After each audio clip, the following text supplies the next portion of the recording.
যাচ্ছিলাম একটা birthday invitation attend করতে। এই ছোট্ট বাচ্চাটির জন্মদিনে এসেছিল ম্যাজিশিয়ান, যিনি ম্যাজিক দেখাচ্ছিলেন। স্টার্টারে ছিল চিকেন পকোড়া আর ড্রিঙ্কসে নিয়ে নিয়েছিলাম একটু ফ্রেশ লাইম সোডা উইদাউট আইস।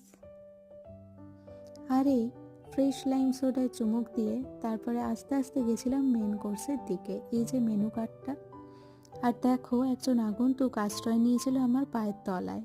এই ছোট্ট খুদেগুলো ভয়ে একে একে মেনু কার্ডে দেওয়া সব খাবারগুলো ওরা পরিবেশন করতে লাগলো, এবং প্রত্যেকটা খাবারই খেতে কিন্তু বেশ ভালো ছিল।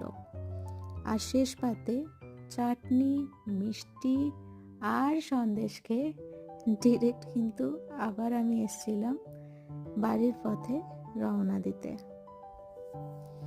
নিঝুম কলকাতার রাস্তা বেশ ভালো লাগছিল।